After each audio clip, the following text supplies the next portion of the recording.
اعوذ باللہ السمیع العلیم العظیم الحفیظ بوجہ الکریم وسلطانہ القدیم من الرجس الخبیث المخبث الشیطان اللعین الرجیم وقبیلہ ونفخہ ونفسہ وہمزہ. بسم اللہ الرحمن الرحیم. تمام نبیوں کے سردار حضرت محمد صلی اللہ علیہ وآلہ وسلم اور تمام مذاہب کے سردار دین اسلام کے پیروکاروں، السلام علیکم ورحمۃ اللہ وبرکاتہ. سلسلہ جو ہم نے شروع کیا ہے، اللہ تعالیٰ کے فضل و کرم سے بہت سے لوگ اسے سماعت کر رہے. آج کی گفتگو شہنشاہ نقشبندیوں کے امام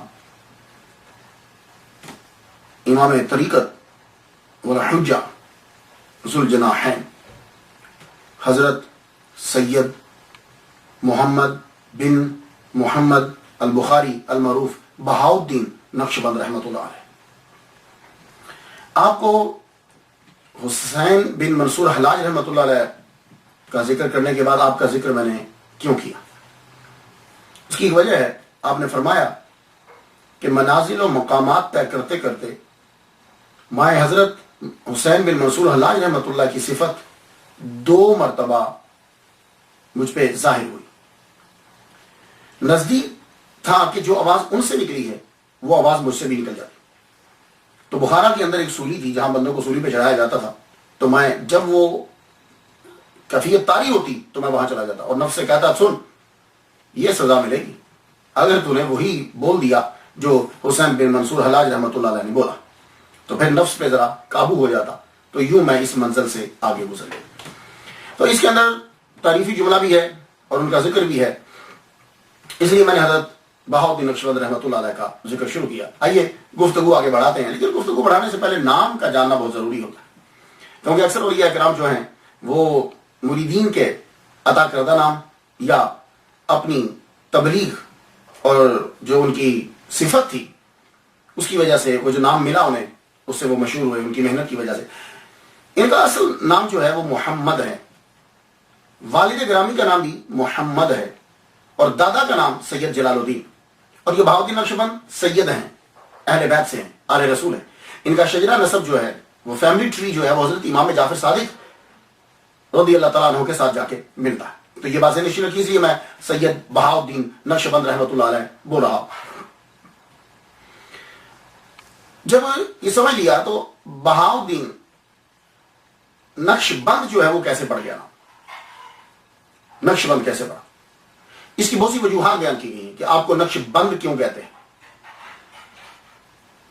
ایک وجہ تو یہ بتلائی جاتی ہے کہ خواجہ محمد بابا سماسی یا سماسی رحمۃ اللہ علیہ نے سید امیر کلاب سے فرمایا تھا، نقش بہاؤالدین را بربند، بہاؤالدین کا نقش باندھو. تو کہنے لگے نقش بند مشہور ہو گئے. دوسری ریزن یہ بتائے گی کہ آپ کی روحانی پاور اتنی تھی کہ بہت جلد جب توجہ کرتے اپنے مرید کے اوپر تو عالم باطن کا نقش جو ہے وہ دل کے اوپر باندھ دیتے تھے، ان سے اللہ جو ہے وہ لکھا جاتا، وہ روحانیت کی طرف چلا جاتا. تیسری وجہ یہ بتائی جاتی ہے کہ ذکر اللہ جو ہے وہ دل پہ باندھ دیتے تھے. اور چوتھی وجہ جس کو زیادہ تر لوگوں نے مانا اور کہا، باقی سب تو تجیحات ہیں، تیسری جو اصل وجہ جو بیان کی جاتی وہ یہ ہے کہ ازبکستان کے اندر آج بھی آپ جائیں، بخارا کیپٹل ہے ازبکستان کا. ازبکستان یہ رشیا کی اسٹیٹ کے اندر آتا ہے. تو وہاں کے لوگ اور ارد گرد کے جتنے یہ ستان ہیں، افغانستان، ازبکستان، ایران، یہ سارے جو ہے ستان جتنے ہیں، یہاں قلیم جو ہے نا وہ بڑے مشہور ہیں. یہاں کے لوگ جو ہے وہ قلیم بناتے ہیں اپنے گھروں کے اندر، بچیاں بھی بناتی ہیں، سب لوگ جو ہے مل کے بناتے ہیں. تو ان قلیم کے اوپر جو نقش باندھے جاتے ہیں، بہت سی چیزیں اس کے اوپر ڈالی جاتی ہیں، پتے ڈالے جاتے ہیں، کچھ جو ہے جانوروں کی تصویریں بھی بنائی جاتی ہیں. تو کہتے ہیں کہ ان کے مریدین جو تھے نا وہ، اور کہتے ہیں کہ ان کی فیملی کے کچھ لوگ جو ہیں وہ یہ قلیم جو ہے یہ بنایا کرتے تھے، ان کے اوپر نقش باندھ دیتے تھے، تو اس لیے ان کو کہا گیا نقش باندھ. God knows better، جو بھی ہے اللہ بہتر جانتا ہے. تو آپ کے والد سید محمد بن جلال الدین، ولادت کب ہوئی دور کا جاننا بھی ضروری ہوتا ہے. محرم الحرام 25 فیبروری 718 ہجری 1319 عیسوی، آپ 718 ہجری میں پیدا ہوئے اور وصال مبارک آپ کا 791 ہجری میں ہے. تو کل آپ نے 73 سال 73 ایئرس کل آپ نے 73 سال جو ہے وہ زمین کے اوپر گزارے. اور آپ جس گاؤں میں پیدا ہوئے اس کا نام قصر عارفاں ہے. پہلے ہندواں ہوتا تھا تو ان کی ولادت کی وجہ سے قصر عارفاں اس کا نام پڑا. یہ قصر عارفاں جو ہے یہ بخارا کے قریب ہے. اور اب تو خیر کتنے ریڈیس جو مائل 2 مائل کتنا سارا علاقہ بخارا کے اندر اب آ گیا. پہلے یہ گاؤں تھا تو اب بخارا کے اندر یہ شامل ہو گیا اور بخارا جو ہے وہ ازبکستان کا کیپٹل دارالحکومت بن گیا. ابتدائی حالات جو ہیں محمد بن نقشبند رحمۃ اللہ علیہ کے بارے میں پہلی بات تو یہ یاد رکھ لیجیے کہ یہ بھی تکوینی اولیاء میں شامل ہوتے ہیں. تکوینی اولیاء کہ جو پیدائشی طور پر بنی کہ ان کی ولادت سے قبل جو ہے وہ ان کے بارے میں بتلا دیا گیا, یہ تکوینی ہوتی. اور پیدائشی طور پر ہی ان سے کرامات کا جو ہے وہ ظہور ہونے لگ گیا. یہ تکوینی اولیاء میں ان کا شمار ہوتا ہے. لیکن پھر بھی سبب تو بنتے ہیں, کچھ باتیں تو ملتی ہیں. ان میں سے ایک بات یہ ہے کہ حضرت خواجہ محمد بابا سماسی, ایک جگہ میں نے ڈبل ایم پڑھا ہے سماسی, ایک جگہ صرف ایک ایم ہے سماسی, یہ بھی گاؤں کا نام ہے. اس گاؤں کے نام کی وجہ سے ان کا نام پڑے. اپنے مرید اور خلیفہ سید امیر کلال ان کا وصال جو ہے وہ 772 ہے ہجری ہے. امیر سید, یہ سید زادے ہیں, صحیح نسب سید ہیں. امیر کلال, کلال کہتے ہیں کمہار کو, جو برتن بناتا ہے اسے کلال کہتے ہیں. اور چونکہ یہ برتن بنانے کا کام کرتے تھے اس لیے نام کے ساتھ کلال جو ہے وہ پڑ گیا. لیکن انہوں نے اپنا نام چینج نہیں کیا. تو معلوم یہ ہوا, یہ میں نے سید امیر کلال رحمۃ اللہ علیہ کے بارے میں جو ہے نا پیر سید نصیر الدین شاہ رحمۃ اللہ علیہ سے ان سے میں نے سنا تھا. اپنی تقریر میں وہ جو فرمان لگے کیا لگے, سن دیکھا ذاتیں جو ہوتی ہیں وہ پیشوں کے حساب سے نہیں بنتی. اور یہ سید ہیں لیکن آپ نام کے ساتھ کلال لکھوا رہے ہیں اور کلال کمہار کو کہتے ہیں. تو کہتے ہیں کہ آدمی جو ہے وہ اپنے عمل کی وجہ سے آگے بڑھتا ہے. ہر انسان جو ہے وہ مائع مہین سے ہی پیدا ہوا ہے. اگر کوئی آدمی آپ کے سامنے اپنی فیملی کا تکبر کر رہا ہو, ایک تو ہوتا ہے کہ انفارمیشن, ایک ہوتا ہے تکبر کر رہا ہو, تو اسے بتلاؤ کہ پوری دنیا کے اندر آدم علیہ السلام کے بعد جتنے بھی انسان پیدا ہوئے ہیں وہ تمام انسانوں کا پروسیس ایک ہی ہے. اگر پروسیس میں فرق ہے تو تکبر کرو, اگر پروسیس میں فرق نہیں ہے تو پھر انسان, قرآن مجید کے اندر کیا ٹھہرایا گیا کہ وہی افضل ہوگا جس کے اندر خوبیاں زیادہ ہوں گی. جس کے اندر خوبیاں زیادہ ہیں وہ افضل ہے, اور جس کے اندر خوبیاں کم ہیں وہ افضل ہرگز نہیں ہو سکتا. پدرم سلطان بود میرے ابا جی بادشاہ تھے, بھائی تم کیا ہو.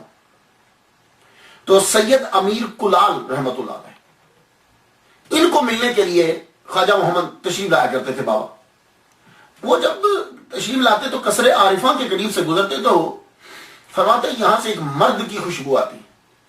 تو آپ جانتے ہیں اولیاء کلام مرد کسے کہتے ہیں. ہم اپنی زبان کے اندر مرد کہتے ہیں, مین کو مرد کہتے ہیں, یہ مرد ہے یہ عورت ہے. لیکن صوفیہ کرام جب کسی کو مرد کہتے ہیں تو اس سے مراد ان کی کامل صوفی ہوتا ہے کہ جس کی ساری زندگی جو ہے وہ اللہ تعالیٰ کی راہ میں گزرتی ہے اور وہ ایک انقلاب برپا کرتا ہے, اسے وہ مرد کہتے ہیں یہاں سے ایک مرد کی خوشبو آتی ہے.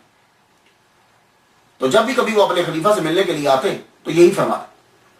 اور پھر واپس ایک دن جب ملنے کے لیے تشریف لائے تو فرمانے لگے, سید امیر کلال سے کہتے ہیں رحمۃ اللہ علیہ سے, کیا لگے یار آج اس مرد کی آج خوشبو تیز ہو گئی ہے, آج خوشبو تیز ہو گئی ہے, لگتا ہے کہ وہ مرد پیدا ہو چکا ہے. تو اس دن حضرت سید بہاؤالدین نقشبند رحمۃ اللہ علیہ کو پیدا ہوئے 3 دن ہو چکے تھے. دیکھا آپ نے ولیوں کی ناک کا عالم کیا ہے. کیا لگتا ہے کہ تو جب بھی کبھی سید امیر کلال رحمۃ اللہ علیہ کے پاس یہ بزرگ تشریف لاتے تو ارد گرد کے جتنے بھی لوگ تھے وہ آ جاتے برکت حاصل کرنے کے لیے, دم کرانے کے لیے, دعا کروانے کے لیے قریب آ جاتے کہ سید امیر کلال رحمۃ اللہ کے پیر صاحب تشریف لائے. تو سید جلال الدین جو دادا ہیں بہاؤالدین نقشبند رحمۃ اللہ علیہ کے, وہ بہاؤالدین نقشبند رحمۃ اللہ علیہ کو 3 دن کے ہیں اٹھائے ہوئے ان کی بارگاہ میں لیں گے. مشہور تو آگے تھے کہ حضور اس کے لیے دعا کیجیے. تو بابا خواجہ محمد بابا سماسی رحمۃ اللہ علیہ نے یوں دیکھا, فرمانے لگے دعا بھی کر دی اور ہم نے اس بچے کو اپنی فرزندی میں لے لیا, ہم اڈاپٹ کرتے ہیں, یہ ہمارا بیٹا ہے. یہ جملہ فرمایا, یہ ہمارا بیٹا ہے. اور سید امیر کلال رحمۃ اللہ علیہ سے یہ کہا, دیکھو اس کی خاص طریقے سے تربیت کرنی ہے اور یہ بچہ میں تیرے سپرد کرتا ہوں, اس کی تربیت تو نے کرنی. اس کی وجہ کیا تھی؟ وجہ یہ ہے کہ خواجہ محمد بابا سماسی رحمۃ اللہ علیہ پر اکثر غلبہ طاری رہتا تھا, استغراقی کیفیت طاری رہتی. تو جو سالک ہوتا ہے نا تربیت اسی کے ذمہ لگائی جاتی ہے. سید امیر کلال رحمۃ اللہ علیہ کی تربیت جو ہے وہ سلوک والی تھی, سالک تھے. سالک جو ہوتا ہے وہ تربیت کرتا ہے. تو بابا سماسی جو ہے وہ استغراقی کیفیت میں طاری رہتے. سم ٹائم آپ کے ذمہ باغ باغ میں جو درخت ہوتے ہیں ان کی شاخوں کو برابر کرنا، کاٹ چھانٹ کرنا، کبھی زیادہ کاٹ دیتے، کھڑے رہتے، کبھی استغنا کی کیفیت تاری رہتی. تو آپ نے ان کے ذمہ لگایا. 37 سال خواجہ بہاؤالدین نقشبند رحمۃ اللہ علیہ نے 37 سال خواجہ محمد بابا سماسی رحمۃ اللہ کے دیکھے، اور 54 سال جو ہیں وہ اپنے پیر سید امیر کلام رحمۃ اللہ علیہ کے دیکھے زندگی کے. اب یہ تو ہو نہیں سکتا کہ ولی کامل ہو اور شیخ الحدیث نہ ہو اور شیخ القرآن نہ ہو. یہ بات یاد رکھیے. ہمارا جو بھی ولی ہے، فراڈیوں سے تو ہماری گفتگو نہیں ہے، جو بھی ولی کامل ہے وہ کسی بھی سلسلے سے تعلق رکھتا ہے. تو یہ جتنے اولیاء کرام ہیں، شیخ الحدیث، شیخ القرآن، یعنی حدیث کا علم، قرآن کا علم. اور پھر وہ جو کسی سلسلے کا اگر بانی بنا ہے تو وہ اس مرتبے پہ فائز ہوتا ہے. تو حضرت بہاؤالدین نقشبند رحمۃ اللہ علیہ، آپ نے قرآن، حدیث، مروجہ علوم جتنے ہیں وہ آپ نے پڑھے. پڑھنے کے بعد اور اسی دوران آپ بزرگان دین سے بھی علم جو ہے وہ حاصل کرتے رہے، ان سے بھی تصوف کا علم لیتے رہے. ایک مرتبہ یہ ابتدائی کچھ دن ہے، خواب دیکھتے ہیں کہ خواب میں ایک چہرہ دکھائی دیا، اور چہرہ بہت واضح چہرہ. اس چہرے کو جب دیکھا تو بڑا شوق پیدا ہوا، اشتیاق پیدا ہوا. صبح اٹھ کر اپنی دادی اماں سے خواب بیان کرتے ہیں، دادی اماں میں نے ایک بڑا خوبصورت حسین چہرہ دیکھا ہے. تو دادی اماں نے بتایا، بیٹے اس خواب کی تعبیر یہ ہے کہ تم ایک ترک شیخ بزرگ سے فیض حاصل کرو. کہنے لگے اچھا. پھر اپنے مشغول ہو گئے. خاص طور پر آپ کے اوپر آپ کے دادا کی نظر آئی، سید جلال الدین رحمۃ اللہ. وہ اس بچے کی، اپنے پوتے کی تربیت کا بڑا خیال کر رکھتے. اس وقت کیا پڑھنا ہے، کس بزرگ سے ملاقات کروانی ہے، کس کی صحبت میں بچے کو بٹھانا ہے. دادا خاص طور پہ نظر رکھتے، اب کہاں جاؤ، کہاں بیٹھو. دادا کی خاص نظر رہتی ان کے اوپر. تو ابتدائی علوم جو ہیں وہ پڑھ چکے کافی. 20 سال تک تو آپ نے تقریباً سب پڑھ لیا تھا. لیکن اسی دوران جو واقعات ہیں وہ میں آپ کو چند بیان کرتا جاتا ہوں.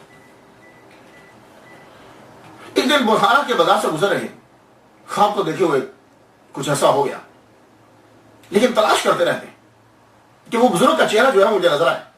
ایک دن بخارا سے گزرتے ہوئے بازار سے گزر رہے ہیں، آگے سے جو بزرگ تشریف لا رہے تھے مریدین کے ساتھ. تو آپ کو معلوم ہے کہ جب ایک آدمی نارمل حالت سے دوسری حالت میں ہو، یعنی ایک آدمی اکیلا نہیں، کچھ اس کے ساتھ ایک دم نظر اٹھتی ہے. آپ کی یوں نظر اٹھی، دیکھا تو پہچان لیا کہ خواب میں دکھنے والے تو یہی ہیں، یہی چہرہ تھا. پوچھتے ہیں کون ہے یہ صاحب، ان کا نام کیا ہے؟ انہوں نے کہا ان کا نام خلیل ہے. ان کا نام خلیل ہے، اور بڑے مشاہد میں سے ہیں ترک کے. کہنے لگے اچھا. پوچھا تو وہ انہوں نے بھی توجہ نہیں دی، آگے چل پڑے. یہ ان کے پیچھے جگہ کو جا کے دیکھ لیا کہ رہتے کہاں ہیں. تو بہاؤالدین نقشبند رحمۃ اللہ علیہ پھر دوسرے دن نذرانہ لے کر ان کی بارگاہ میں پہنچے. ان کی صحبت میں جب بیٹھے انہوں نے توجہ فرمائی اور اپنے پاس بٹھا لیا. پاس جب بٹھایا، یہ اب خواب کو بیان کرنے لگے کہ میں نے آپ کے بارے میں اتنا کہا ہی کہ وہ خود شروع ہو گیا. ہاں ہم جانتے ہیں کہ تم نے ہمارے بارے میں خواب دیکھا. ابھی انہوں نے شروع کیا ہی ہے بتانا تو وہ پہلے فرمانے لگے ہم جانتے ہیں آپ نے خواب دیکھا، آپ ہمارے پاس ہو. دادا کی اجازت سے آپ اب سلطان خلیل، بعد میں سلطان کے نام سے مشہور ہو گئے، ان کی بارگاہ میں 6 سال گزار دیے. اس ترک بزرگ کی محفل میں 6 سال گزار دیے. اور ان کے پاس بہاؤالدین نقشبند رحمۃ اللہ علیہ نے معاملات، ادب، لوگوں سے کیسے گفتگو کرنی ہے، محفل میں کیسے بیٹھنا ہے، یہ ساری چیزیں جو ہیں وہ ان سے سیکھی. اور اس کے ساتھ ساتھ روحانیت میں بھی ترقی ہوتی ہے. تو خلیل رحمۃ اللہ علیہ نے ان کو اپنا خاص قرب عطا کیا. 6 سال گزرنے کے بعد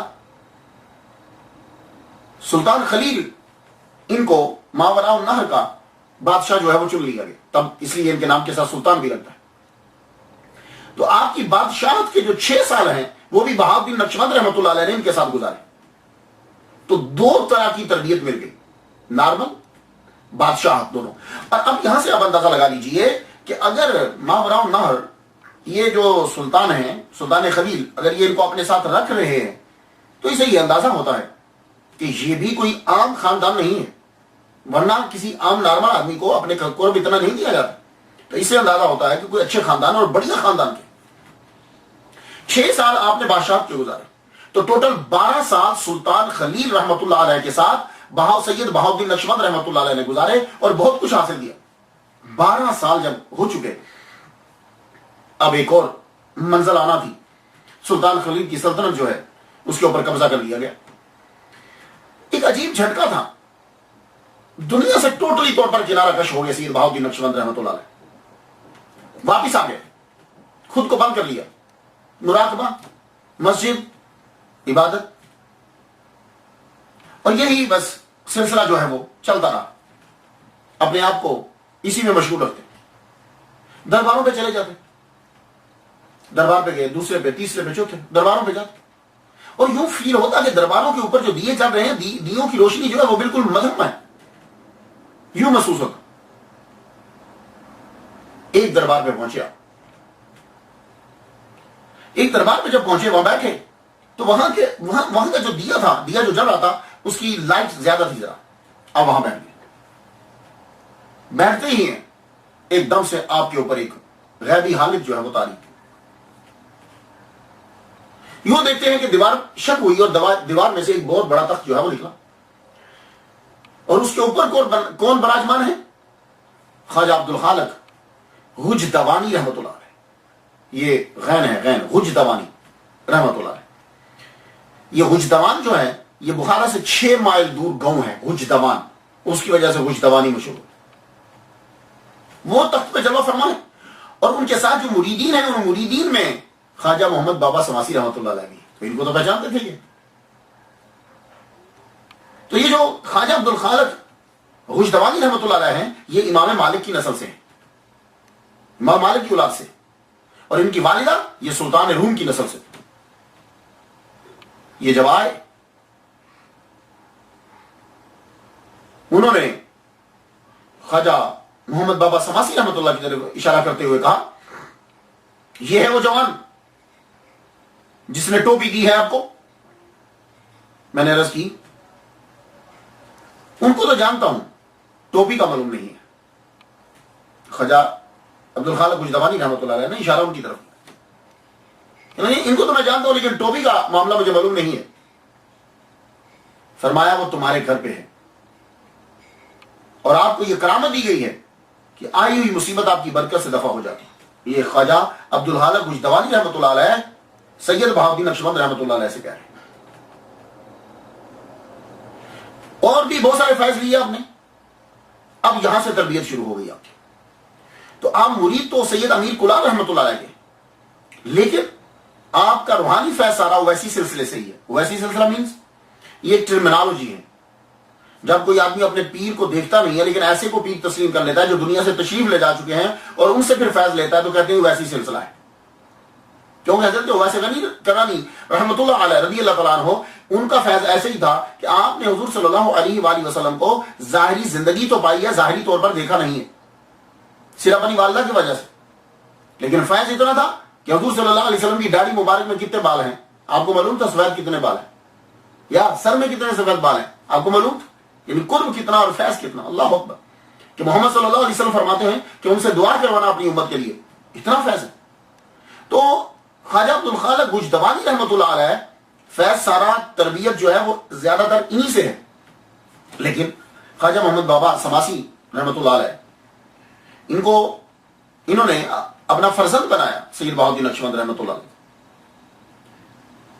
18 سال عمر ہوئی تو آپ کے دادا نے سید بہاؤالدین نقشبند رحمت اللہ علیہ کو ان کے پاس بھیجا.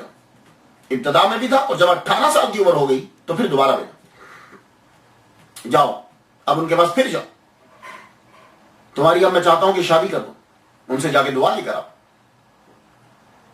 اب پھر یہاں پھر تربیت ہوتی ہے. جب آپ بابا کے پاس پہنچتے ہیں، شام کے وقت آپ پہنچے تو عبادت ریاضت تو چل رہی ہے، گھر کا پورا گھرانہ ہی ایسا ہے. آپ نے عبادت شروع کر دی، نوافل پڑھتے رہے. تہجد کا وقت ہوا، تہجد کی نماز ادا کی. تہجد کی نماز ادا کی تو دعا مانگتے. اب یہاں بابا دعا مانگنے کا طریقہ سکھاتے. دعا مانگتے ہوئے اس محبت اور ذوق میں دعا یوں مانگے، یا اللہ مجھے مصیبت برداشت کرنے اور آپ کی محبت کی سعادت نصیب فرما دے. یہ دعا مانگی انہوں نے. خواجہ محمد بابا سماسی رحمۃ اللہ علیہ نے ملاقات کے وقت فرمایا بیٹا دعا اس طرح نہیں مانگتے کہ مجھے مصیبت برداشت کرنے کی طاقت ہے, یہ دعا نہیں مانگتے. تو کہا کیسے مانگتے ہیں بابا؟ کہا بیٹے دعا یوں مانگتے ہیں یا الہی مجھے اپنی مرضی پر چلا, مرضی کے مطابق چلا. اللہ کی مرضی اسی میں ہے کہ بندے پہ مصیبت نہ آئے, اور اگر اپنی حکمت سے اللہ اپنے بندے پہ مصیبت نازل فرماتا ہے تو اللہ خود ہی برداشت کرنے کی تو قوت بھی عطا فرما دیتا ہے اور حکمت بھی بتلاتا ہے. اور خود دعا میں اپنے لیے مصیبت نہیں مانگنی چاہیے. تو یہ بات یاد رکھیے, کبھی بھی دعا کے اندر آپ اپنے لیے کوئی مشکل چیز نہ مانگو کہ جیسے کسی نے دعا مانگی کہ مجھے دنیا میں ہی اللہ تعالیٰ سزا دے دے آخرت میں نہ دے. نہ, ایسا نہیں مانگو. ہم اس کی سزا کو برداشت کر ہی نہیں سکتے. اور دعا مانگنے کا ایک طریقہ ہوتا ہے. دعا میں ہمیشہ عافیت مانگو, خیر و عافیت, خیر و عافیت. اور عدل بھی نہ مانگو, کوئی احسان, اے اللہ احسان دے, اپنا احسان کر, اپنا فضل کر, اپنی رحمت نازل فرما. میں ایک بات بتا دوں آپ کو, اس سے ذرا سمجھ آ جائے گی. ایک دفعہ ایک بزرگ ایک جیل میں گئے تو وہاں انہوں نے اپنی نظر سے دیکھا کہ یہ بندہ تو بے گناہ ہے, بندہ بے گناہ ہے اور ولی کامل ہے, یہ یہاں کیوں بیٹھا ہوا ہے؟ کہنے لگے یار تم نے کیا جرم کیا, تم جیل میں کس لیے آئے ہو؟ تو معلوم ہے وہ کیا کہنا, جرم تو وہ نہیں کیا. تو کیا کیوں آئے پھر؟ یا پولیس پکڑ کے لے آئی؟ ایسے تو پولیس نہیں پکڑ کے لاتی, کیا ہوا؟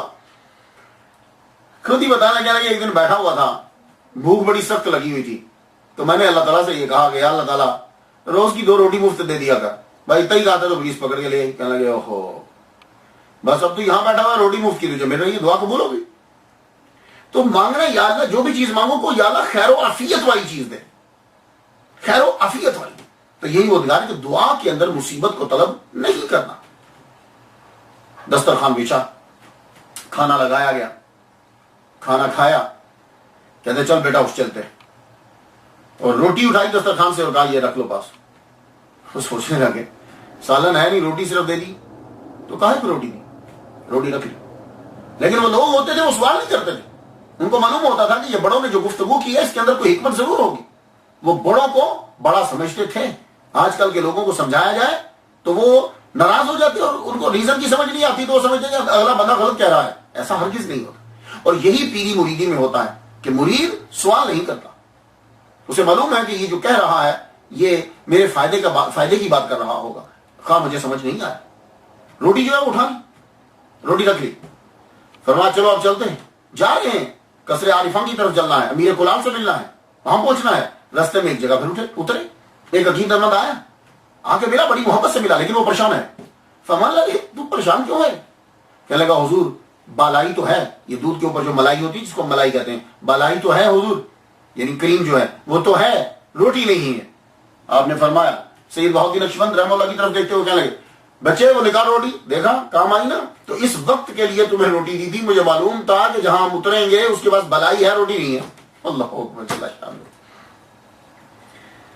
اس کے بعد اب آپ پہنچے, بابا کی زندگی کے آخری 37 سال انہوں نے دیکھے, اور ان کے جانے کے بعد سید جلال الدین رحمۃ اللہ سمرقند لے گئے, وہاں بزرگان دین سے ملاقات کی. پھر بخارا میں سید بہاؤالدین نقشبند رحمۃ اللہ علیہ کی شادی کرا دی. اللہ تعالیٰ نے آپ کو بیٹی بھی عطا فرمائی, اللہ تعالیٰ نے آپ کو اولاد دی. سید امیر کلال رحمۃ اللہ علیہ, ان سے بھی تربیت حاصل کی سید بہاؤالدین نقشبند, اور انہی کے ذمہ تو لگا کر لیے تھے کہ تم بہاؤالدین کی تربیت کرنا. اب خواجہ بہاؤالدین نقشبند رحمۃ اللہ علیہ عبد الخالق غجدوانی سے فیض جو ہے وہ لے رہے. جب بابا Sammasi at a time back وقت ہر ایک کی آرزو ہے کہ فیض جو ہے وہ دیا جائے. کیوں؟ ایک چمکتا ہوا ستارہ بننا, اس کی تربیت کرنی ہے. ہر ایک کو آرڈر ہے, سروں طرف سے ان کی تربیت کی جا رہی, فیض دیا جا رہا ہے.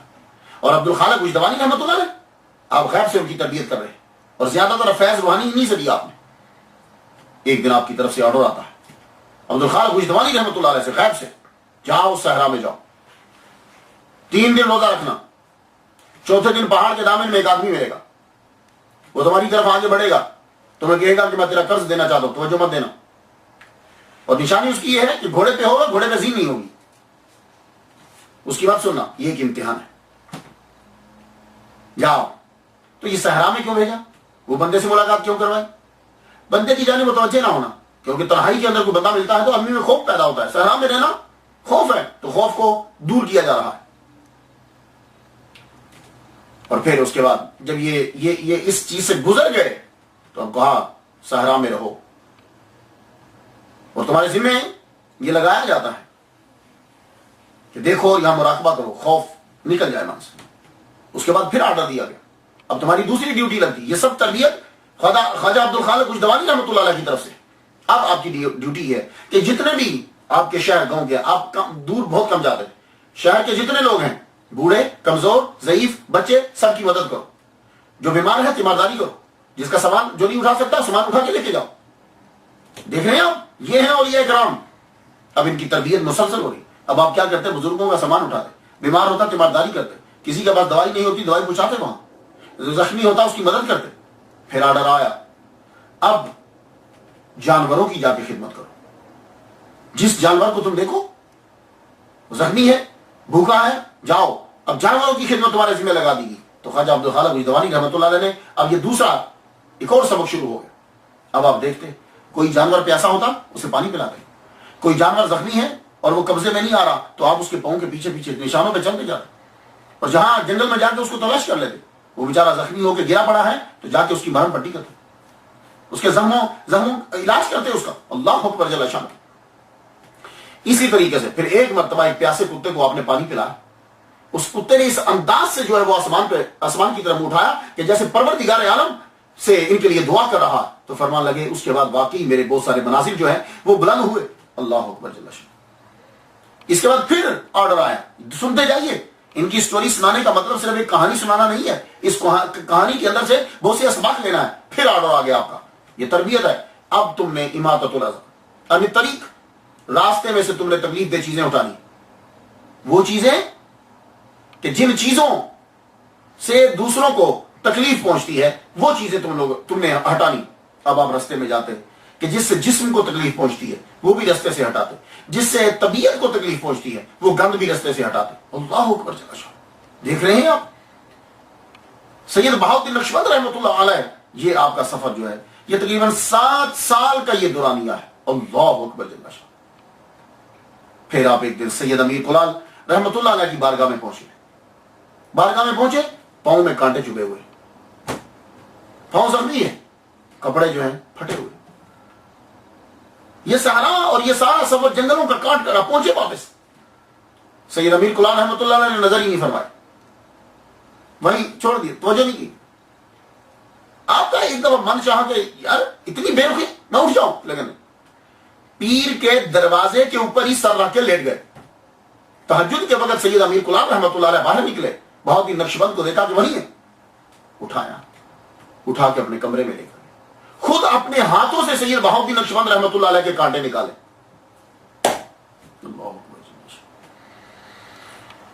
خود اپنے ہاتھوں سے جو ہے وہ کانٹے نکالے اور تربیت میں کوئی کسر نہیں چھوڑی۔ پھر توجہ فرمانے لگے۔ تو بہاؤالدین نقشبند رحمۃ اللہ علیہ سے پہلے جو جتنے بھی نقشبندی ہیں جو صدیقیہ کہلاتے ہیں، وہ پہلے ذکر جہر جو ہے وہ کیا کرتے تھے، ذکر جری کرتے تھے وہ، لیکن بہاؤالدین نقشبند رحمۃ اللہ علیہ کے بعد نقشبندیوں نے جہری ذکر جو ہے وہ چھوڑ دیا، پھر دل کا ذکر جو ہے وہ شروع ہو گیا۔ تو آپ کی محفل میں بیٹھ کے تربیت، اور ایک دن پھر سارے لوگوں کو مجمع تھا، سید امیر کلال رحمۃ اللہ علیہ نے اعلان کیا سب کے سامنے، دیکھو بابا جو میری ذمہ داری لگا گئے تھے، جو انہوں نے مجھے وصیت کی تھی اور جو کچھ سکھانے کو کہا تھا، اے بہاؤالدین نقشبند میں نے تجھے سب کچھ سکھا دیا، اب تیری مرضی ہے، جہاں چاہو وہاں جاؤ، میں نے تمہیں سب کچھ دے دیا، جہاں چاہو وہاں جاؤ۔ بڑی بات ہوتی ہے۔ آپ کو جب یہ اجازت مل گئی، اس کے بعد آپ نے قسم شیخ کے پاس وقت گزارا، 3 ماہ آپ تقریباً ان کے پاس رہے، عارف کرانی کے پاس 7 ماہ تقریباً جو ہے وہ آپ رہے، وہاں ذکر خفی کی آپ نے ریاضت جو ہے وہ کی۔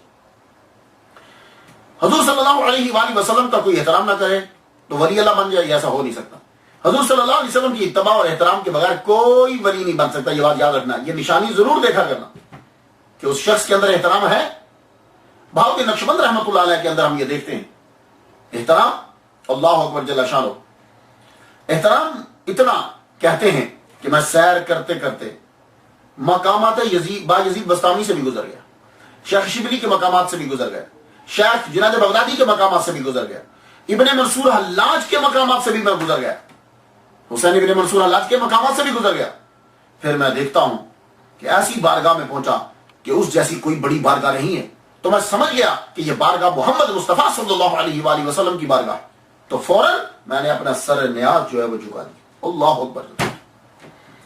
کہ اس بارگاہ میں نے اپنا سر جو ہے وہ جھکا دیا کہ یہ محمد صلی اللہ علیہ وآلہ وسلم کی بارگاہ ہے. اور فرماتے ہیں کہ ہمارا طریقہ عروۃ الوثقیٰ ہے، یعنی مضبوط حلقہ، اور مراد حضور صلی اللہ علیہ وسلم کے دامن کو مضبوطی سے تھامنا ہے، صحابہ کرام کے آثار کی پیروی کرنا ہے. اس طریقے پر عمل قلیل سے بھی بہت سی فتوحات ہوتی ہیں. بات آپ نے سنی کہ یعنی وہ اپنا طریقہ بتا رہے ہیں بہت ہی نقشبند. ہمارا طریقہ یہ ہے، ہم محمد صلی اللہ علیہ وسلم کی اتباع کرتے ہیں، صحابہ کرام کے آثار کے پیچھے چلتے ہیں، یعنی جو انہوں نے کہا ہے صحابہ کرام کی بات مانتے ہیں. کہتے ہیں کہ یہ طریقہ جب اپنا لیا جائے بندے کو کام تھوڑا کرنا پڑتا ہے لیکن اس کے فتوحات جو ہیں یعنی مراتب اسے بہت زیادہ مل جاتے ہیں. یہ ہے یہ اولیاء کرام ہے، ہم ان کو مانتے ہیں. اور الزام ہم پہ لگایا جاتا ہے وہ کہ جن کو پتہ ہی نہیں ہے کہ تصوف ہوتا کیا ہے، ان لوگوں کو دیکھ کے ہم پر الزام لگایا جاتا ہے.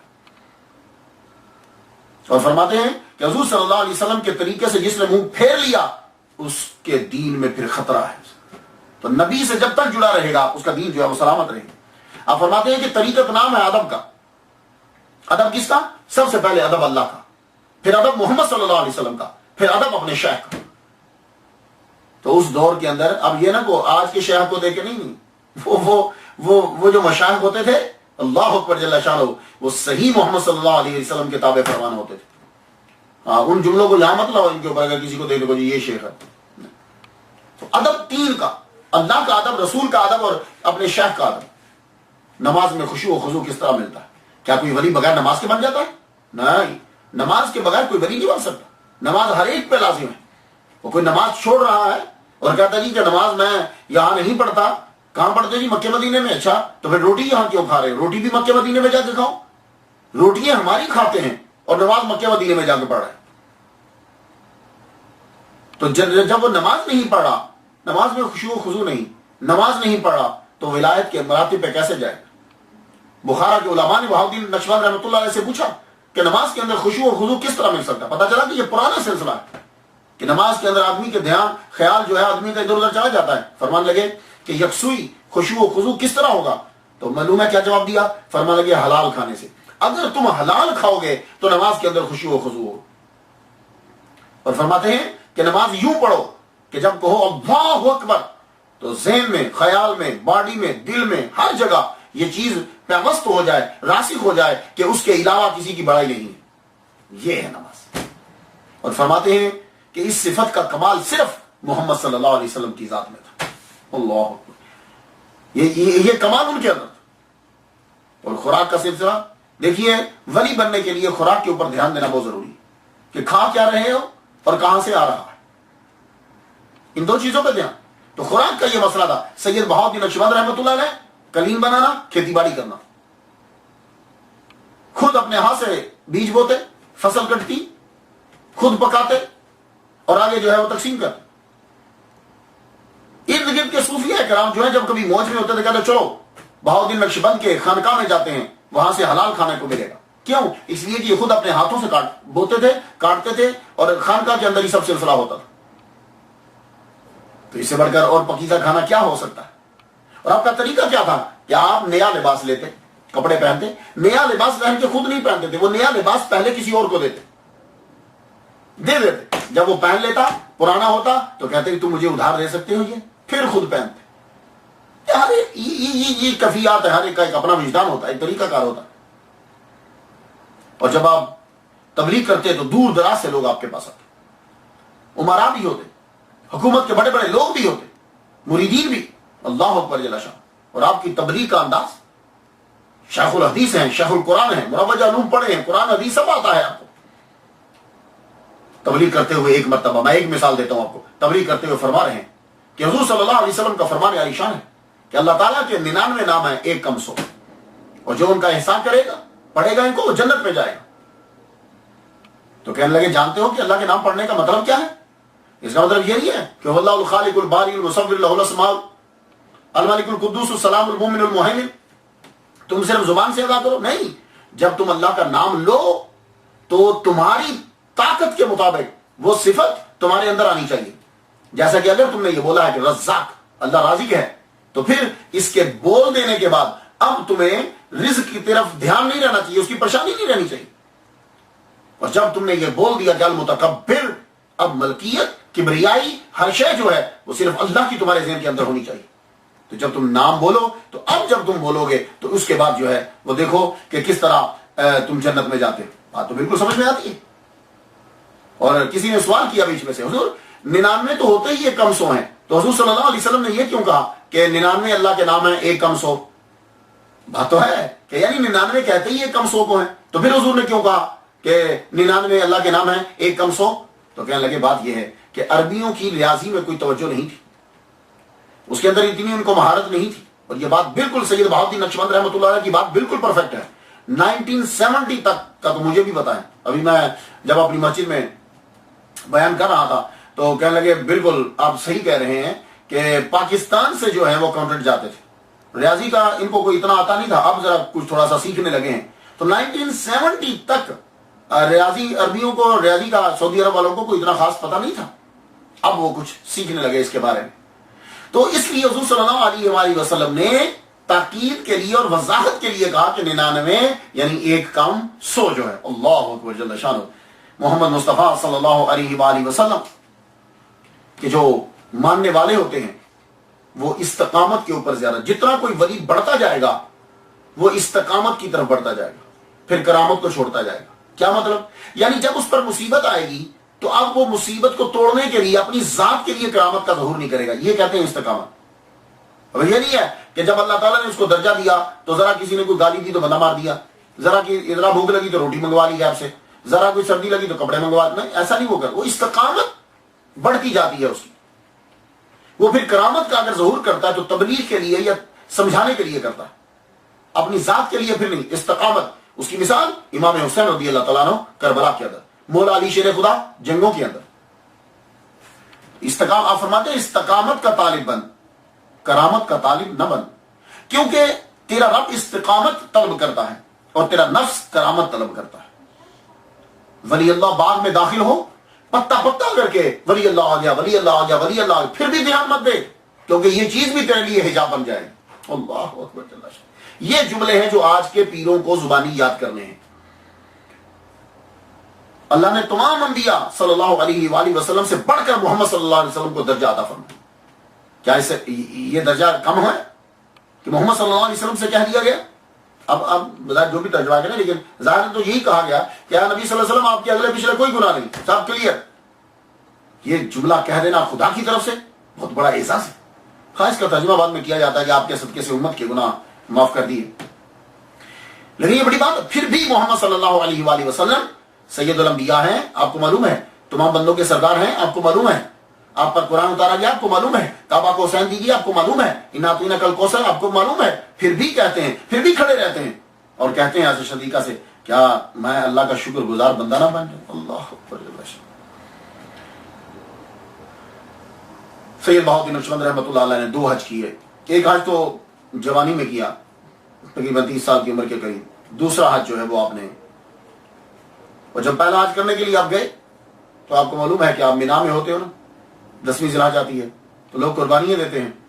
تو آپ نے بکرا قربان کرنے کا، اے لوگو آج ہم نے اپنا بیٹا بھی رب کے نام میں قربان کر دی. اور جب واپس آ کر پتہ کیا تو این 10 ذی الحج کو ہی آپ کا بیٹا دنیا سے رخصت ہو. دوسری مرتبہ آپ نے جو حج کیا خواجہ محمد پارسا رحمۃ اللہ علیہ کے ساتھ کیا. اور آپ کا طریقہ، ایک چیز جو ان کے اندر میں پاتا ہوں، وہ فرماتے ہیں کہ صحبت اختیار کرو، صحبت شیخ. یہ جو تم خلوتوں میں بیٹھتے ہو، جو تم گوشہ نشینی کرتے ہو، اسے شہرت ہوتی ہے، اور جو شہرت ہے وہ حجاب ہوتی ہے، وہ فطرہ ہے. اس لیے شیخ کے ساتھ بیٹھو، جمعیت صحبت، عام بیٹھو، سامنے پیر کے بیٹھو. اور توحید کا سبق دیتے ہو کہتے ہیں سنو لا الہ الا اللہ محمد رسول اللہ تم پڑھتے ہو، سمجھتے ہو میننگ کیا ہے؟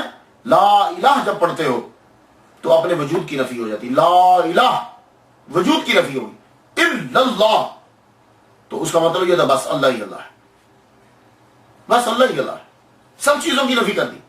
اور جب محمد رسول اللہ تم پڑھتے ہو تو مطلب ہے کہ ہم نے خود کو حضور کا تابع فرمان بنا لیا. یہ انہوں نے لا الہ الا اللہ کا ترجمہ کیا. آپ کے پاس بڑے بڑے لوگ آتے تھے. امیر تیمور لنگ کا نام تو جانتے ہوں گے آپ. تیمور جو ہے یہ 17 سال چھوٹا آپ سے. جب اس نے یہ سارے علاقے فتح کر لیے تو اہل بیت کی بڑی عزت کرتا تھا امیر تیمور. سید زادے کا پتہ چلتا تھا بہت عزت کرتا تھا. آپ کے پاس آیا خانقاہ میں, آپ نے اس کو کالے رنگ کے قلین پر بیٹھا دیا, کہا بیٹھ ادھر. وہ کالے قلین پر بیٹھا, گفتگو شروع ہوئی. ایک جگہ میں پڑھتا ہوں کہ شاید کسی استاد کے ساتھ مل کر انہوں نے سبق بھی لیے, ہم سبق بھی تھے, خیر گاڈ نوز بیٹر. قلین پر جب بیٹھا تو گفتگو جب چلی تو حافظ شیرازی کا اس نے شعر پڑھا. امیر تیمور نے حافظ شیرازی کا شعر پڑھا اور ترجمہ اس کا یہ تھا کہ اگر کسی کی قسمت کالے قلین کی طرح ہو تو زمزم سے حتیٰ کہ آب کوثر سے بھی دھو دیا جائے تو وہ وائٹ نہیں ہوتی, یعنی خوش بختی میں چینج نہیں ہوتی. اگر کسی اس نے یہ جملہ پڑھا تو سید بہاؤدین نقشبند رحمۃ اللہ علیہ کہنے لگے کالے دھاگے بھی سفید ہو جاتے ہیں. کوئی مرد بولے تو یوں ہاتھ مارا کالے قلین پر جس پہ وہ بیٹھا ہوا تھا. تو آپ جانتے ہیں کہ یہ قلین کون سے کلر کی, یہ دھاگا ہی پکا کالا ہوتا ہے. تو یوں جب مارا ہاتھ تو جس قالین پر امیر تیمور بیٹھا ہوا تھا وہ سارے کا سارا سفید ہو گیا. اللہ اکبر. کبھی کبھی آپ تبلیغ کے لیے, تربیت کے لیے کرامت کا اظہار ضرور فرما دیں, اپنے مریدوں کو یہ بتانے کے لیے کہ پیر جو ہے وہ اپنے مریدوں کے ساتھ ہی ہوتا ہے. یہ چیز واضح کرنا بہت ضروری ہوتی ہے استاد کے لیے. جب یہ تصور بیٹھ جاتا ہے اسٹوڈنٹ میں, مرید میں, کہ میرا پیر ساتھ ہے تو پھر تربیت, پھر وہ بڑی چیزوں سے بچ جاتا ہے. تو پھر جب یہ تصور بیٹھتا ہے پیر ساتھ ہے, اس کے بعد اگلا سٹیپ ہو جاتا ہے حضور اور اللہ سب ہمیں دیکھ رہے ہیں. تو یہ سٹیپ جو ہے انسان کو برائیوں سے بچاتا ہے جب یہ راسخ ہو جاتا ہے. خیر آج کے دور کے لوگ اسے نہیں سمجھیں گے, اسے شرک قرار دیں گے. آپ کے ایک مرید تھے, قطب الدین ان کا نام تھا. ایک دن قطب الدین سے کہنے لگے قطب الدین جاؤ وہ کبوتر سارے جو ہے وہ پکڑ کے لاؤ اور ان کو ذبح کر کے لاؤ, ان کا گوشت جو ہے وہ پکانا ہے سالن, اس کے بعد غریب یہ جتنے خانقاہ کے لوگ ہیں یہ کھانا کھائیں گے. قطب الدین کبوتروں کو ذبح کر رہے ہیں کہ آج باورچی خانے میں خانقاہ میں پکے گا سالن. ذبح کرتے ایک کبوتر ان کو بہت اچھا لگا, انہوں نے اس کو بیچ میں سے نکال کے رکھ لیا کہ میں اس کو کیوں ذبح کرنا, مجھے اچھا لگ رہا. اب جب سالن پک کر آ گیا تو سید بہاؤدین نقشبند رحمۃ اللہ علیہ جو ہے وہ خود اپنے ہاتھوں سے تقسیم کیا کرتے تھے. بڑا اعزاز سمجھتے تھے, وہ اپنے ہاتھوں سے تقسیم کرتے تھے. سب جو ہے مریدین بیٹھ گئے. اب آپ کھانا تقسیم کرنے لگے. سالن بھی رکھتے, روٹی بھی رکھتے, سالن بھی رکھتے, روٹی بھی رکھتے, سالن بھی رکھتے, روٹی بھی رکھتے. اور جب قطب الدین کی باری آئی آپ نے روٹی رکھ دی, سالن نہیں رکھا. تو انہوں نے یوں دیکھا سوالیہ نظروں سے کہ یعنی سب کو سالن روٹی دیتے آ رہے ہو, مجھے سالن کیوں نہیں دیا. تو اب مرید کی تربیت کے لیے دیکھا, کیا لگے تم نے اپنے حصے کا سالن لے لیا, تم نے اپنے حصے کا کبوتر لے لیا, روٹی بچتی تھی وہ تمہیں میں نے دے دی. تو یعنی یہ واضح کرنا تھا کہ تم یہ سمجھتے ہو کہ تمہارا پیر تم سے دور ہے. نہیں, پیر مریداں دے سر تے رہندے, پاویں جھوٹے ہوں یا سچے, یعنی مرید سچے ہوں یا جھوٹے ہوں, پیر تو بہرحال ان کا خیال رکھتا ہے. ایک مرتبہ آپ نے تربیت کرنا تھی اور اس کی طرف آپ بہت دھیان دیتے تھے. سید بہاؤدین نقشبند رحمۃ اللہ علیہ کو غصہ انتہائی برا لگتا تھا, اور غصہ ہے ہی بری چیز. جب کسی آدمی کے اوپر غصہ قبضہ کر لیتا ہے, کے قبضے میں آدمی آ جاتا ہے. یہ جتنی طلاقیں ہوتی ہیں, یہ جتنے قتل ہوتے ہیں, یہ ساری چیزیں کس پہ ہیں؟ غصے پہ. یہ گالیاں غصے کی وجہ, یہ ساری چیزیں. تو اس غصے کو ختم کرنے کے لیے سید بہاؤدین نقشبند رحمۃ اللہ علیہ نے جو طریقہ اختیار کیا, یہ میں نے کمی ابھی تک میں نے نہیں پڑھا. سید بہاؤدین نقشبند رحمۃ اللہ کا طریقہ کیا تھا؟ آپ کسی ایسے شخص کے ہاتھ کا کھانا نہیں کھاتے تھے کہ جس نے غصے میں پکایا. ایون کہ اگر کسی آدمی نے چمچہ پکڑ کر یوں زور سے غصے میں مارا بھی ہے تو بھی آپ کھانا نہیں کھاتے. اور اللہ تعالیٰ نے اتنا کشف عطا فرمایا تھا سید بہاؤدین نقشبند رحمۃ اللہ علیہ کو کہ آپ کو معلوم ہو جاتا تھا کہ یہ کھانا جو ہے غصے کی حالت میں پکایا گیا. ایک مرتبہ آپ کے سامنے کھانا لایا گیا اور آپ نے فرمایا میں یہ کھانا نہیں کھاؤں گا. اس کی حضور کیا غلطی کیا ہوئی؟ فرمانے لگے جب یہ شخص یہ کھانا پکا رہا تھا تو وہ غصے کی حالت میں تھا, اس لیے یہ کھانا میں نہیں کھاؤں گا. اب یہ تربیت بچوں کی, مریدوں کی تربیت, کہ اس طریقے سے وہ چھوڑ دیں گے کہ پیر تو کھانا ہی نہیں کھاتا. غصہ اتنی بری چیز ہے. فرمانے لگے غصہ جب ہوتا ہے تو برکت اٹھ جاتی ہے. اسی لیے گھر کے اندر یہ یاد رکھیے, جب کبھی کھانا پکانے لگو اللہ اور قرآن کو پڑھتے ہوئے غصے میں پکاؤ گے, کھانے سے برکت ہی نکل جائے گی. اور جب کھانے سے برکت نکل گئی تو پھر اصلاح کس طریقے سے ہو سکتی ہے؟ اللہ اکبر جل شانہ۔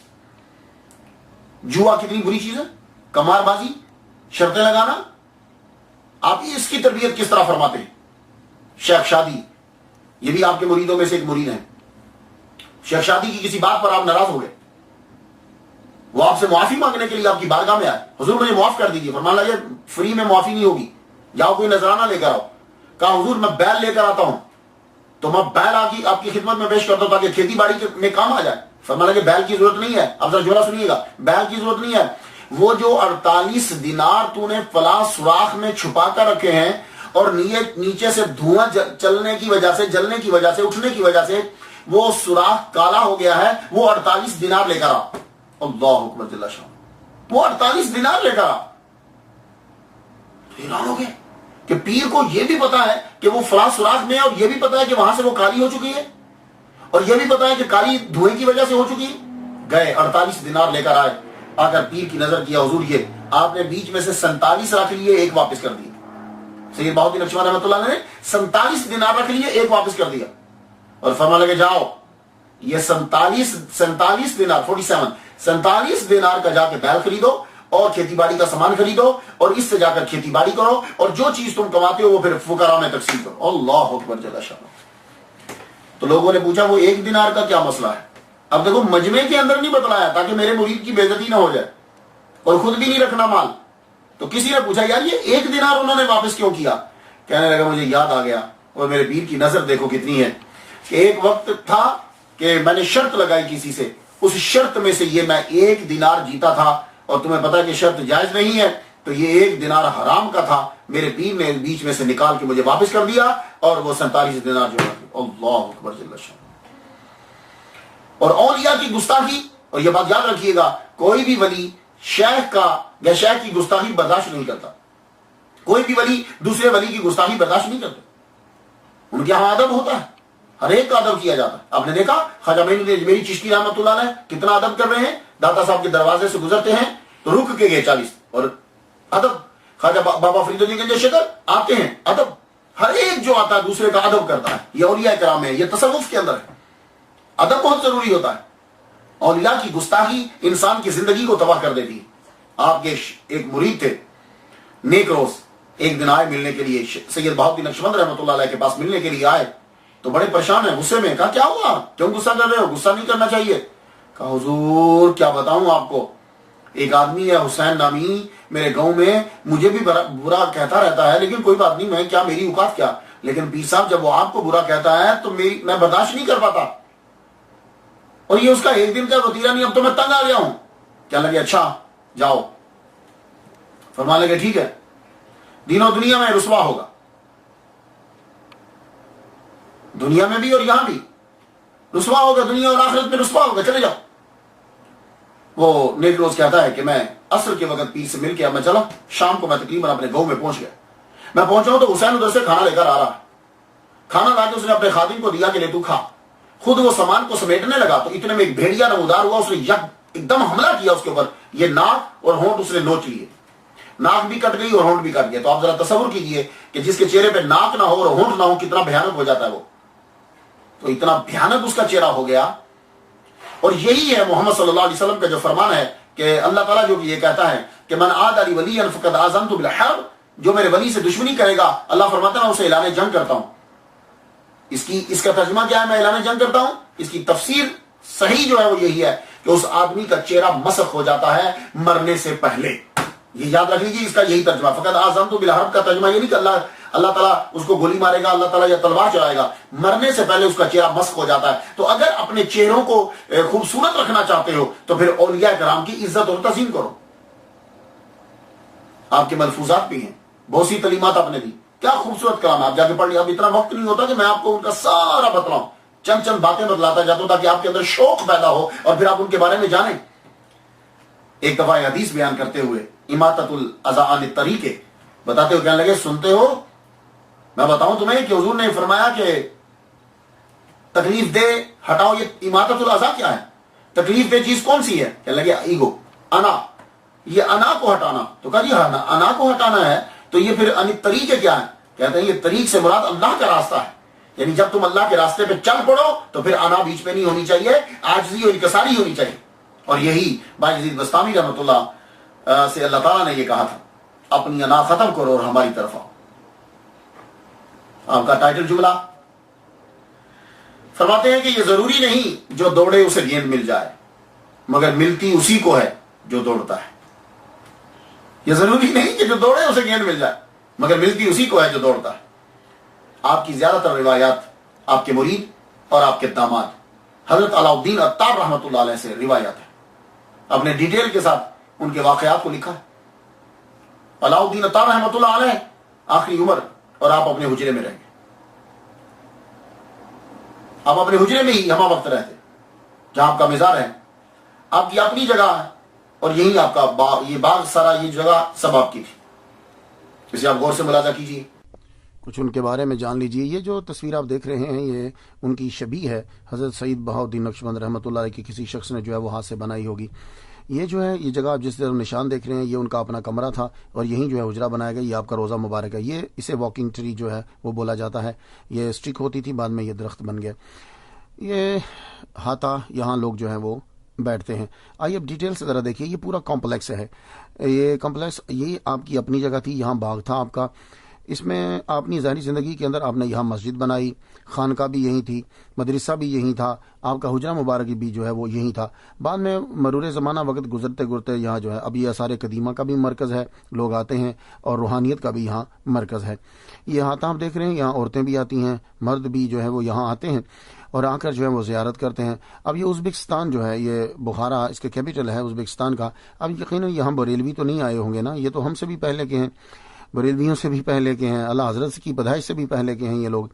تو یہاں آ کر جو ہے یہ سلام پڑھتے ہیں، فاتحہ بھی جو ہے وہ پڑھتے ہیں.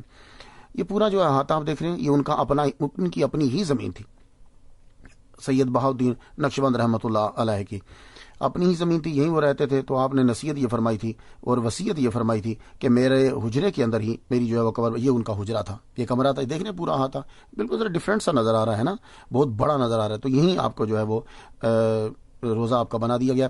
یہ بنچ جو ہے اس کے سامنے ایک مردوں کے لیے ہے، ایک عورتوں کے لیے. یہ مرد حضرات جو ہیں یہ بیٹھے ہوئے ہیں، یہاں یہ بیٹھتے ہیں، بیٹھ کر جو ہے یہ فاتحہ پڑھتے ہیں. ابھی آپ نے دیکھا یہ فاتحہ پڑھ رہے ہیں، سورۃ فاتحہ پڑھتے ہیں. زیادہ تر باہر کے لوگ جو ہے نا وہ فاتحہ کے مینز فاتحہ لیتے ہیں. ہم لوگ جو ہے وہ قل واللہ بھی تین مرتبہ پڑھ دیتے ہیں. یہ الحمدللہ رب العالمین الرحمن الرحیم مالک یوم الدین ایاک نعبد و ایاک نستعین اهدنا الصراط المستقیم صراط الذین انعمت علیہم غیر المغضوب علیہم ولا الضالین آمین. یہ فاتحہ ہے، اسے یہ پڑھتے ہیں. پڑھنے کے بعد جو ہے وہ اس کو ایصال کر دے. ظاہر ہے کہ جب آپ قرآن مجید پڑھتے ہیں تو اللہ تعالیٰ آپ کو ثواب تو دیتا ہی ہے نا، تو ثواب جو ہے یہ آپ کسی کو بھی اپنا دے سکتے ہیں. قطع نظر کہ وہ زندہ ہے، قطع نظر وہ دنیا سے چلا گیا ہے، ثواب آپ اسے دے سکتے ہیں، اور اللہ تعالیٰ پھر اس کے نامہ اعمال میں تحریر فرما دیتا ہے. یہ انہوں نے فاتحہ جو ہے وہ پڑھ لی، اب یہ چلے گئے. تو عورتیں اس سائڈ پر، مرد جو ہے وہ اس سائڈ کے اوپر بنچ کے اوپر بیٹھ کر فاتحہ جو ہے وہ بینچ پہ بیٹھتے ہیں اور فاتحہ پڑھ کر چلے جاتے ہیں. کچھ لوگ جو ہے وہ پھر ہدیہ بھی دیتے ہیں. ظاہر ہے اس نذرانے کے ساتھ جو ہے وہ سسٹم چلتا رہتا ہے. یہ دیکھیے ساتھ ہی ڈونیشن باکس ہے، اس ڈونیشن باکس کے اندر جو ہے وہ اس نے اپنی طرف سے جو بھی ہدیہ تھا وہ ڈالا. یہ پھر زیارت کیجیے ایک مرتبہ. بس سیمنٹ کے ساتھ جو ہے وہ دیواریں کھڑی کر دی گئی پورے کمرے کو جو ہے، میں یہ سب میرے خیال کے مطابق. اور یہ جو ہے اس پہ پورا ان کا نام، ان کی تاریخ وفات، آگے ان کا شجرہ، کافی ساری چیزیں، اور اللہ تعالیٰ کے نام یہ بھی کچھ لکھے. اور لوگ جو ہے نا وہ ظاہر متبرک چیز ہے، جب نام لکھے ہوتے ہیں تو اس میں برکت آ جاتی ہے تو اسے چومتے ہیں. ایک خاص بات جو میں نے یہاں جو ہے یہ دیکھی آپ، یہ درخت ہے، اسے واکنگ ٹری کہتے ہیں. اصل میں یہ کیا تھا کہ جب حضرت بہاؤالدین نقشبند رحمۃ اللہ علیہ حج کرنے کے لیے گئے، وہاں حضرت خضر علیہ السلام سے ملاقات ہوئی. خضر علیہ السلام نے ان کو ایک سوٹی دی تھی، سٹک جسے کہتے ہیں. آپ جب واپس تشریف لائے بخارا تو آپ نے وہ سوٹی کو یہاں گاڑ دیا. آپ کی ہاتھ کی برکت سے وہ سوٹی ہری بھری درخت بن گئی. درخت جب وہ بنی تو آپ اس کے نیچے بیٹھ کے ذکر بھی کرتے تھے، تو پورا درخت بن گئی ہے. تو جب آپ دنیا سے تشریف لے گئے تو اس کے بعد یہ درخت جو ہے وہ گر گیا اور چرا اس طرح سے کہ اگر آپ غور سے دیکھیں پرلی سائڈ پہ جا کے تو وہاں آپ کو اللہ کا نام جو ہے وہ اس کے اوپر نظر آئے گا. اب لوگ جو ہیں وہ اسے ہاتھ لگاتے ہیں، چومتے ہیں.